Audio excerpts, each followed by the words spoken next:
I'm here at the Peninsula Tavern in Maylands, where redevelopment plans of including a big box Dan Murphy liquor store has been facing a few obstacles.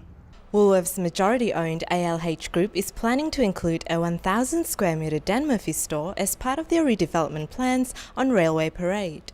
The big warehouses, they call them destination liquor outlets, have a number of links that have been quite well proven into promoting antisocial behaviour around them.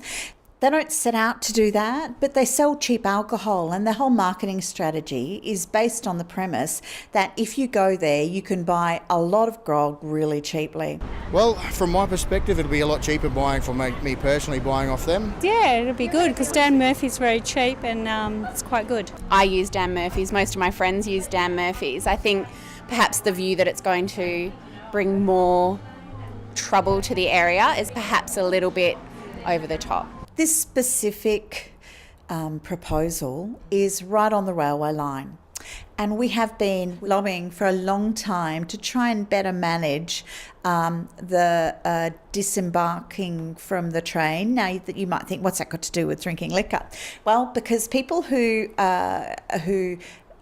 might be doing it tough or for whatever reason, they might have a drug and alcohol problem, will know exactly where they're going to be picked up if they catch a train to a destination. So there are 16 alcohol outlets already in a 1 kilometre radius of where this is gazetted to be open. That's step one. So the argument about not being able to buy alcohol is a complete furphy. You and I could go to one of 16 within 1 kilometre. We could walk to them and buy alcohol. So it's not about that. There are at least 8 non-government services and government services that deal with the vulnerable within a very small 500 to 800 metres of where the proposed Dan Murphy's is going to be built, particularly when some of those services deal with patients who are on dialysis. You're putting a major cheap liquor store right next to them. It's not a good idea. Coles has previously tried to build a standalone 1,250 square metre liquor superstore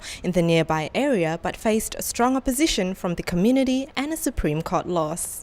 Yeah. I mean, if it's going to be something like that, it should be more in a shopping centre, not right next to where the people's houses are. It's hugely affecting everything. And I don't know that it's affecting the good life. I think it's affecting the opposite.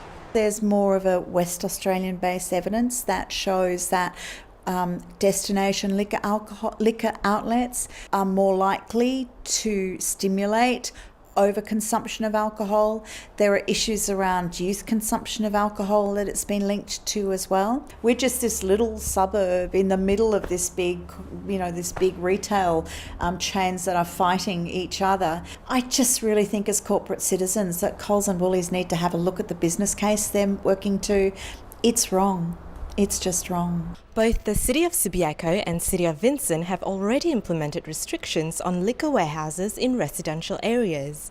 Advertising, affordability and availability, the AAA of overconsumption. And to do this, especially in this country where the population is prone to drink in a stupid way, not to enjoy themselves, but to wipe themselves off, as it's known, and start fights. With Maylands Labor MP Lisa Baker and majority of the community opposing the plans, it seems the chances of a Dan Murphy being built here are very slim. I'm Azyan Arzelan reporting for Undercurrent.